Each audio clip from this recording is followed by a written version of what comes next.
Assalamualaikum warahmatullahi wabarakatuh. Perkenalkan, nama saya Novita Sri Hardiani, NPM 2011070173. Saya dari kelas D semester 2. Baiklah, di sini saya akan memenuhi tugas UAS mata kuliah Akhlak Tasawuf dengan dosen pengampu yaitu Umi Indah Agung Supriyati, MPD. 1. Jelaskan secara singkat perkembangan tasawuf dari zaman Rasulullah SAW, Khalifatur Rasyidin sampai saat ini dan tokoh-tokohnya.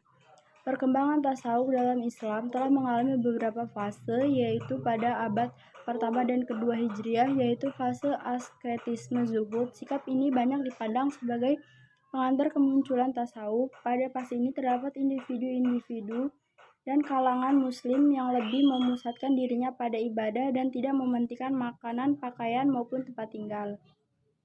Tahap pertama tasawuf masih berupa zuhud dalam pengertian yang masih sangat sederhana, yaitu ketika pada abad ke-1 dan kedua Hijriah, sekelompok kaum muslim memusnahkan perhatian memprioritaskan hidupnya hanya pada pelaksanaan ibadah untuk mengejar keuntungan akhirat. Mereka adalah antara lain Al-Hasan Al-Basri 110 Hijriah dan Rabi'ah Adawiyah 185 Hijriah. Pada abad ketiga dan keempat munculnya tokoh-tokoh tasawuf seperti Junaid dan Syari Asyakid serta Al-Kharaj yang memberikan pengajaran dan pendidikan kepada para murid dalam sebuah bentuk jamaah.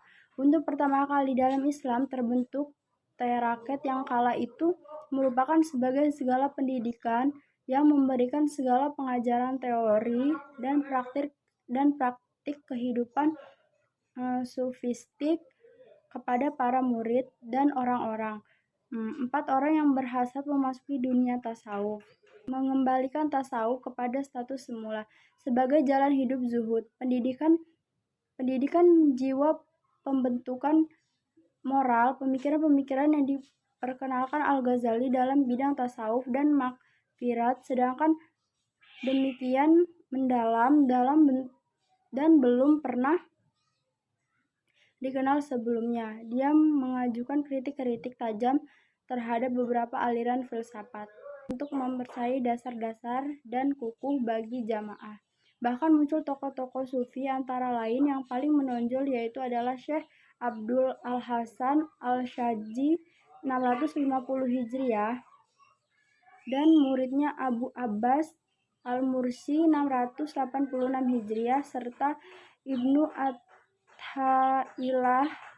dan Al-Syakadari 709 Hijriah.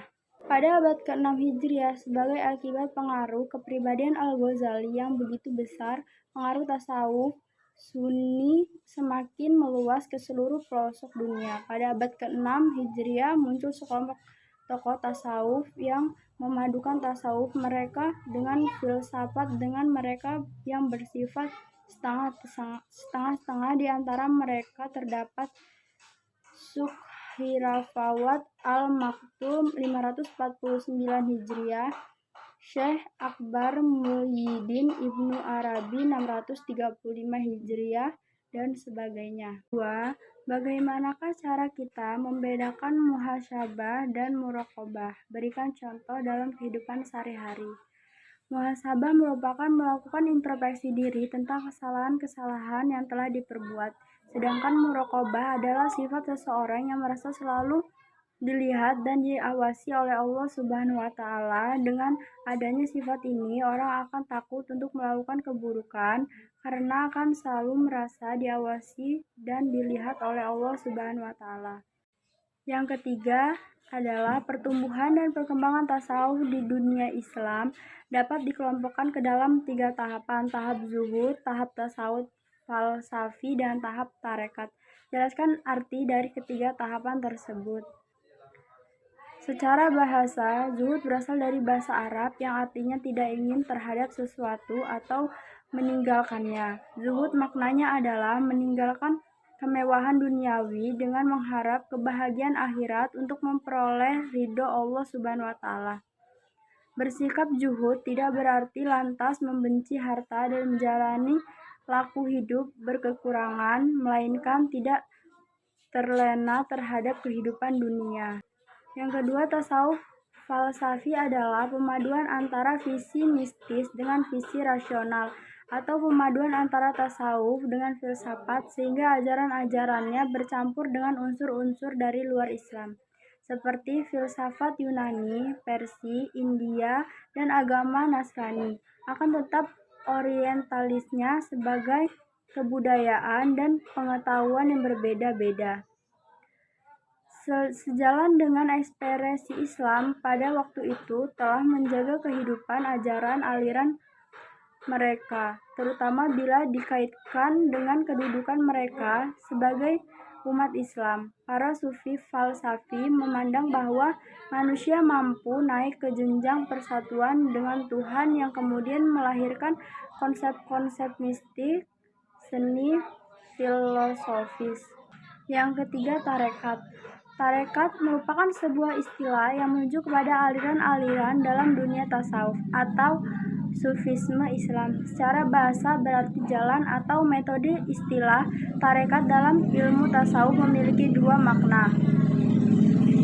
Pertama, cara pendidikan akhlak dan jiwa bagi mereka yang menempuh hidup sufi. Pemandangan pada abad ke-9 dan ke-10 Masehi atau sekitar abad ke-1 dan ke-2 Hijriah. Kedua, sesudah abad ke-11 Masehi atau abad ke-3 Hijriah.